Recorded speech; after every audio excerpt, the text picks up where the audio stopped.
That's a damn fine game. I have a confession to make. I've never beat a Metroid game.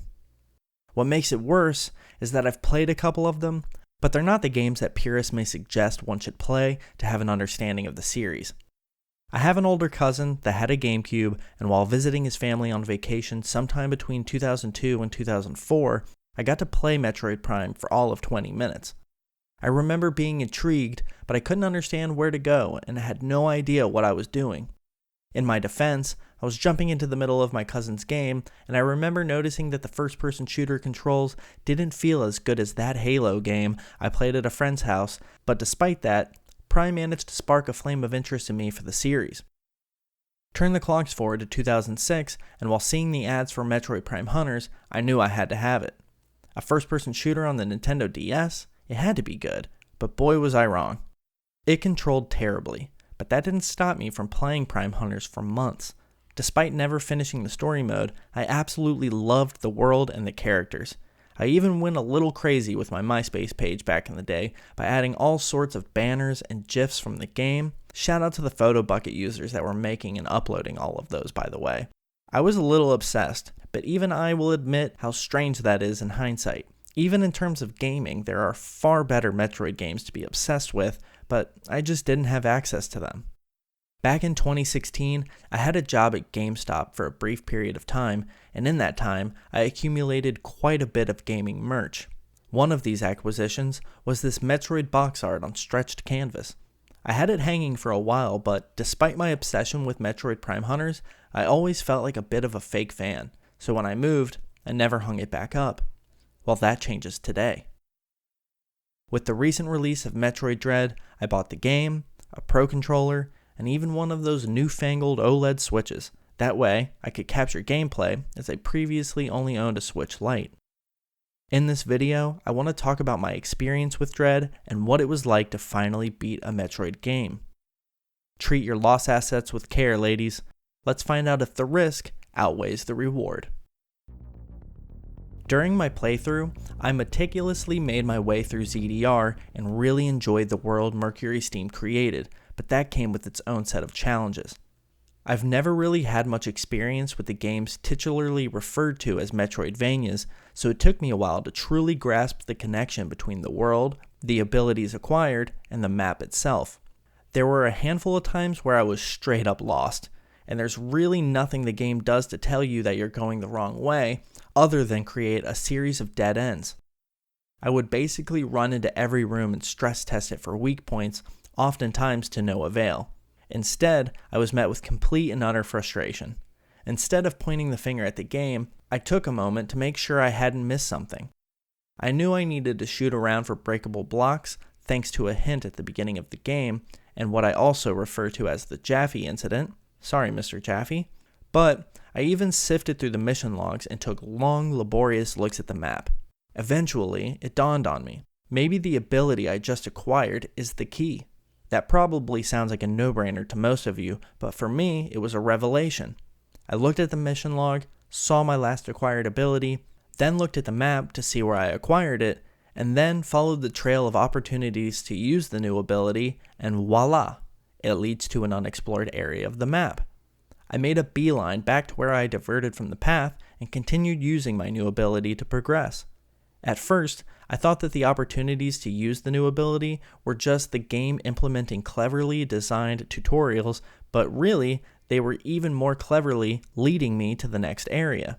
There were times where these trails of opportunities led me to elevators, teleporters, and shuttles that would take me back to areas of ZDR I had previously explored, and at first, I thought my revelation was no longer holding water. Why would I want to go back to where I've already been? I want to explore new areas, right? But I trusted the method, and upon arriving in the previously explored area, I would see and remember barriers that previously prevented me from exploring past them. This would bring me to new boss fights, new abilities, and even gave me an opportunity to obtain energy and missile tank upgrades that were previously out of reach. By the end of the game, I was chanting, "Trust the map, believe the map," as I made my way through the area where I acquired a new ability and on to the next. Realizing all this about 3 hours into the game was the turning point of my playthrough. No more getting stuck for 45 minutes, shaking my fist at the sky, and wondering why I spent $60 on this game. Everything finally clicked. I think I now understand why people are such big fans of Metroidvania-style games. Not only are these 2D open worlds fun to explore and beautifully crafted, but they are uniquely challenging in that the conquering of the environment is part of the game. Similar to the challenge involved in defeating a boss, it felt like I had defeated ZDR. In addition to the trial and error that eventually led me to understand the level design of Metroid Dread, a similar form of trial and error led me to understanding the many boss fights that are sprinkled throughout the mysterious planet. I got pretty lucky and managed to beat Corpius on my first try, but once I got to Kraid, everything changed.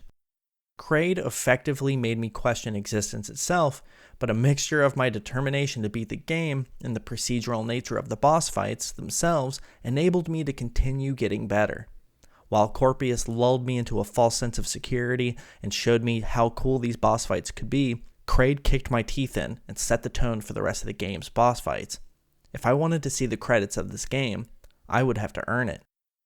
The phases of the boss fights frustrated me at first because every time I would lose in the third phase of a boss fight, I would have to start from the beginning, but the magic of repeating these processes acts like the creation of a sword.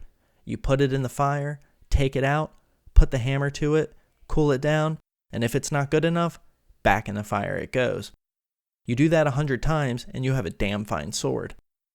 By the final attempt of these boss fights, I was hardly taking damage during the first 2 phases as I had done them so many times that I had all but mastered them.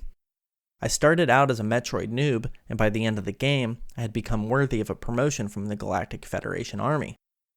Mercury Steam managed to scale these boss fights by subtly making me aware of the fact that fighting experiment number Z57 in the same way that I fought Askew just wasn't going to work. My newly acquired abilities weren't just for traversing ZDR, they also would help me take down these bosses. But the ability alone wasn't going to beat the boss for me. I would have to use it properly and with finesse. By the time I got to Ravenbeak, I thought myself a prime hunter, but was quickly reminded that I'd have to slow down, but also be quick on my feet, and figure out the timing and opportunities to counter his attacks. The final battle itself goes down as one of my favorite boss fights of all time. Not only because of the stakes the story had built in, or the animation work and the cutscenes and QuickTime-like events, but because it challenged me without seeming unfair. Similar to all the boss fights, Ravenbeak never felt overpowered, but instead showed me why I wasn't good enough to beat him yet. I'm actually quite proud that on the attempt where I defeated the big bad of Metroid Dread, I didn't take any damage until the 3rd phase, but that's because I got better and earned the victory. That can be said for all the fights, to be fair. Corpius may have presented more of a challenge to me if I was new to video games, but my general understanding of how games work carried me through that boss fight. After that, I had to learn how to play Metroid Dread if I wanted to beat Metroid Dread. Each boss fight in Dread is thrilling and unique. They present challenges that scale with the player, and each succeeds in having them think outside the box and makes them better at the game. Completing Metroid Dread makes me wonder just how many great boss fights I've missed out on by not playing any of the previous 2D Metroid games, and now I'm seriously considering playing more of them. The stakes of each fight in Dread felt daunting, but by the time I finally beat them, the calm demeanor that Samus showed in the face of each threat finally matched the cadence of the fight I put up. Although, ZDR and the bosses weren't the only threat I faced that gave me a run for my money. Don't let the bosses fool you. E.M.M.Is, or extraplanetary multiform mobile identifiers, run ZDR with a fist made of a material much harder than iron. There are 7 of them, each a different color, and they occupy what are referred to as E.M.M.I zones in each of the areas of ZDR. E.M.M.Is made me play differently. Normally, I was running, gunning, and feeling empowered while exploring the areas, but the E.M.M.I zones refined my movement and reminded me that I'm not the apex predator I think I am. This reality check made me pause and really consider where I was going and how I would get there. In a way, the E.M.M.Is really trained me on how to use the map more efficiently. Typically, you explore an area like Berenia or Dyron and pass through an entrance to an E.M.M.I zone where one of the E.M.M.I is roaming. The E.M.M.I use an echolocation of sorts to find you, and once they do, the chase is on, and you better run. If captured, you have 2 chances to land a counterattack, and if you mess up, it's game over, and back to the E.M.M.I zone entrance for you.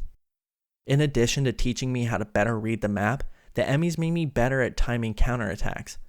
Countering was the crux of my playthrough, as missing counters caused me to die at the cold hard hands of E.M.M.Is countless times, and even seriously affected my ability to beat some bosses.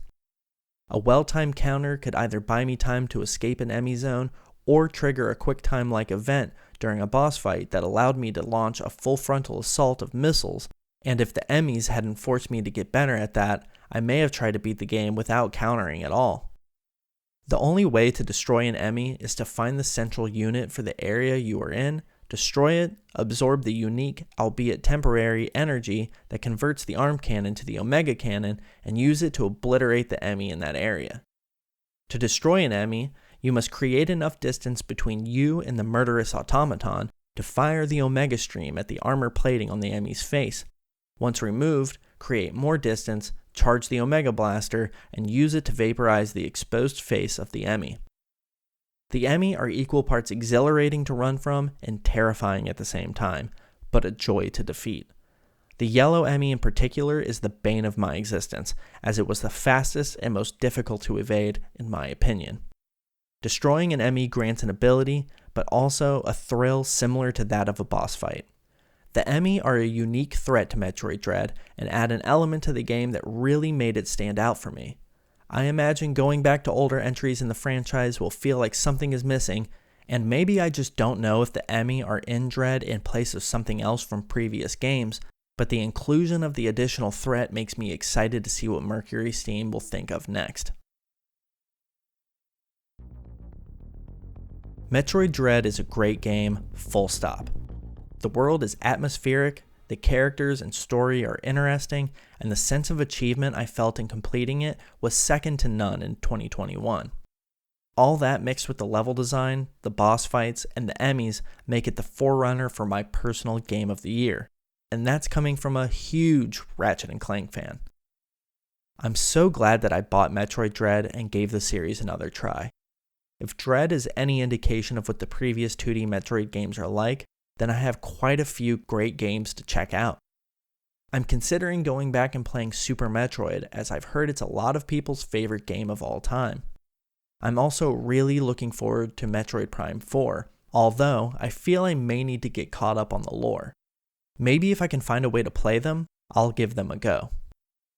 After a weird history with the series, I feel like I can finally call myself a Metroid fan, and hang that old Metroid box art on stretched canvas with pride. Also, I can confirm, the risk did not outweigh the reward. Despite the frustration, playing and beating this game was so much fun that I wouldn't have it any other way. The learning curve made the victory sweeter. Thank you so much for watching this video. I can't wait to make more videos like this, and I have a list of games and franchises I want to finally beat for the first time. Let me know in the comment section what game or franchise you've never played or beat. Also, I do a weekly Let's Play series with my girlfriend. We are currently playing The Last of Us, as she's never played it, and I can't let that happen. Episodes premiere here on this channel every Thursday at 7 p.m. EST, so if you're interested in that or more videos like this, subscribe to the channel. It means the world to me. I'll see you next time.